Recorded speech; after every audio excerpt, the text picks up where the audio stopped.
Hello everybody and welcome to Toitu to You Curator's Corner episode number 45. My name's Sean Brosnan. I'm a curator at Toitu Otago Settlers Museum here in Dunedin, making these little videos about our early history. Now, this is my first episode for 2021. I know that some people who are following this series will have already seen a couple that have been issued this year, but I made all those ones back in December to cover the period when I'll be on leave over the summer break. So this is my first one for 2021. I want to say Happy New Year to everybody, and I hope that the year ahead, 2021, will be much better for all of us than 2020 might have been. Now, for those of us living in Dunedin, this year is going to be quite disrupted as work on the great new hospital gets underway with all the associated mayhem and traffic disruption that's inevitably going to involve. At some point too, they will begin building the new office building on the Dowling Street car park that was announced just before Christmas. I guess that will add to the disruption as well. So that's given me the theme for today's episode.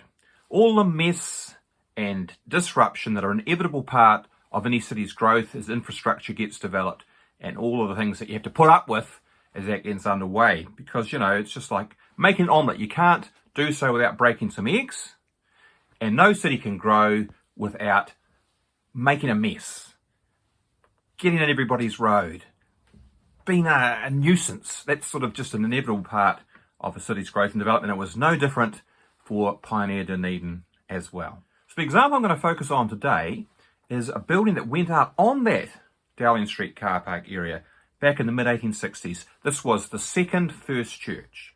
Have a look at this wonderful photograph of it, which was taken sometime after it opened in February 1865.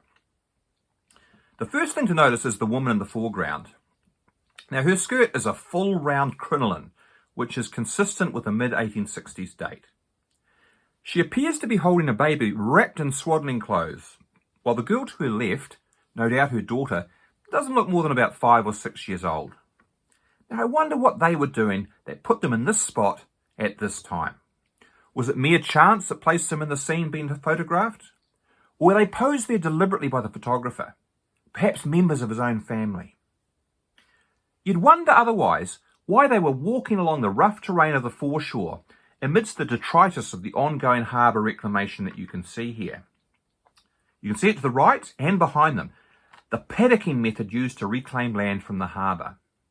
I think the way they did it was that they raised up a grid that you can see here with the pile of rocks in the foreground and behind them also, and then they infilled those squares with rock and other stuff they took off the top of Bell Hill and other places. Now that would have been a messy process, especially when it was wet. Our unknown woman and her children looked to be standing on firm ground, but imagine what a challenge it would have been for them to keep their skirts free of the mud if they happened to step off into a squelchy, muddy bit. Another little detail I'd like you to notice is the pair of cabbage trees, Tikoka, that you can see just behind the little girl's head. Perhaps these trees were remnants of the original foreshore foliage, valiantly clinging on here as the landscape beneath and around them was radically transformed. Now look to the right of the picture and pick out the rough and ready form of Dowling Street just behind the rumpty-looking overbridge that seems to be part of the reclamation works. We can see the raw face of Bell Hill up above this and the incredibly precarious-looking positions of the houses scattered across its southern slope here. Look at that set of stairs in the centre of the photograph.